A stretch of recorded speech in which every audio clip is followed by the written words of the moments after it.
So, Tim, you've not just been a racer and a promoter and an organiser and an inventor of the Woodville motocross, but you had other things that you had an opportunity to take up. So tell us a little bit about that. Yeah, first of all, I just want to pick up on one word you just said then. Promoter was never me. Okay. I refused to take any promotional fees for anything. Most of the organising I did was out of my own pocket.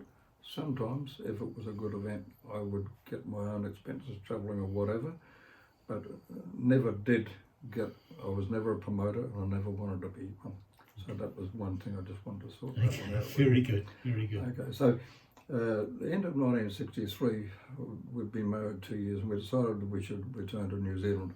I'm not sure at the time whether we thought it was going to be temporary or not, but anyway, I wanted to come through Japan, and so we went to Japan just on a cold call, went to the 10th Tokyo Motorcycle Show and met people from the Motorcycle Federation of all Japan. Now that's not the AFIM affiliated one, that's an amateur, totally amateur federation. And they cottoned on to me and their Secretary General, Mr. Nishiyama, and I got along fine. So for about the next 7 or 8, maybe more years, I can't remember how many years, perhaps 10, I was going to Japan several times a year to train the riders on trials and motocross. And then behind all this, there was a cloak and dagger operation of designing motocross bikes. And I've visited a lot of the factories, and there were more than just the big four in those days. There were some other which were just one-man factories, some of them 10-man, some in 50-man, and some that had diverse onto a different business altogether.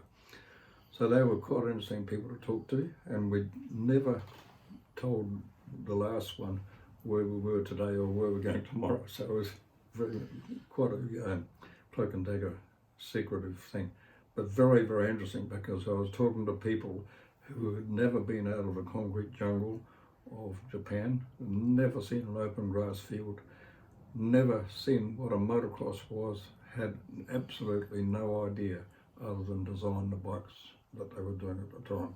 So you were able to show them how these bikes behaved when they were in action and the different things they needed to look at working on, the suspension and the balance and those sort of things? Well, they couldn't work out that the bikes that they were developing at the time, take for an example, at the time there was 250 twin-cylinder two-strokes, so putting out 40 brake horsepower at the back wheel, couldn't win a world championship motocross, even though it was 15 inches wide. What's that in feet, in metrics, but should we say a third of a metre wide, whereas the ones that were in the motocross were only so wide. And then they also couldn't work out why having all the power at the top end was no good for a motocross, that you had to have power all the way up, and why you would have a different material frame and the sprockets and footrests and so on. So all this was a complete different jargon from them, and of course no one spoke English in those days, so it had to be done through a translator who was a pidgin Japanese speaker as well. So it took a long while to get each message through, but very, very interesting. Okay, and so the developments over that time, we went from what sort of bikes to what we have through? Well, it got to the first crop of Japanese motocross bikes, as different from what they called street scramblers. They got to the first crop of motocross bikes as such, and then it went from there to there to there to there, and up to where we are now, where they have been the leaders in motocross. Fortunately, there's some European brands and other brands that have come in on the scene, but at the time this was, the English factories and the specialised people who knew about it were making their own bikes, but they were one-offs and very expensive, and you couldn't really get into any position anywhere on a Grand Prix or anywhere unless you had a bike that you made specially for the job. Mm. So you've seen over the years, obviously, the advent of going from air-cooled to water-cooled, front disc brakes, safety seats, upside-down forks, all these things have all come in over the years. So the development is ongoing. It's never stopped, really, has it? No, and it took off because the first time I went to the States, the word motocross was not there. and that was 1959. The second time I went with the States, 1961, there's no such word as motocross. It was only probably, I think, the mid-70s when an American guy took Bickers and DaCosta and a few of those guys over, I can't remember all their names, and with the CZs, and there was some, I've forgotten what they all were now, it was a long while ago, but anyway, that promoter took them over and then they started motocross as it was. Incidentally, one of the races where I was in the States, they had the peg markings, but the normal line was across a smooth line, and there was a ditch.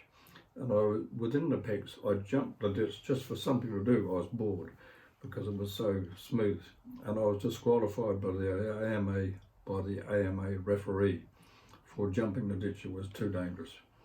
So this is how far motocross had got to in the States by then. What sort of size crowds were they getting to it then? It was very small beginnings, I guess. Oh, it was only just the people involved. Yeah. Just the same as it was here in those days when I first came. Yeah. And the sport's grown so much now, you get 10, 20, 30,000 people turning up at GPs through the 70s and 80s, 90s. Yeah, well, even in those days in Europe, especially behind the Iron Curtain, which doesn't exist nowadays, I was riding in front of crowds of 120,000 people.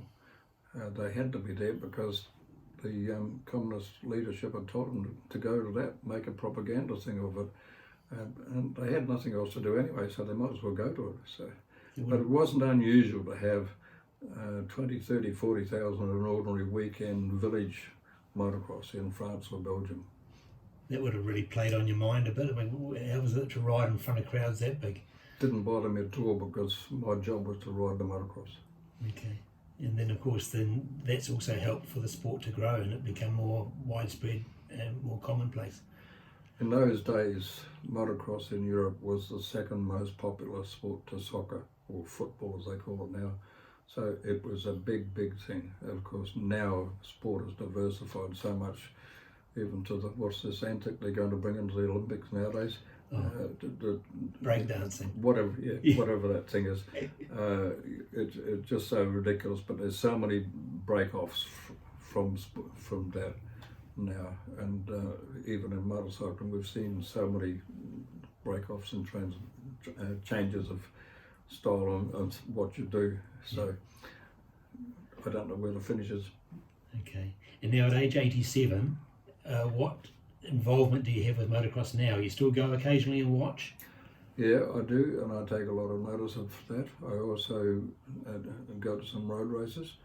I like to go to enduros and hare scrambles, but I'm a little bit, can't move as quickly as I could, so unless I'm taken right to the spot where I can watch things, I'm not very good at doing that. But I do take a huge amount of interest in everything that's going on. And you love the sport, you watch MotoGP on television and... Oh yeah, we stay up all night. Joan and myself, we stay up all night and watch the MotoGPs and so on. Okay. And we still enjoy it. Yep. Yep. Awesome. And you'll be at Woodville, of course. Yeah. Woodville on the January the 30th and 31st and 60th, and hopefully we'll get some other people along, but a lot of the people who were involved in those days have left this planet, so just hope we can get a few along.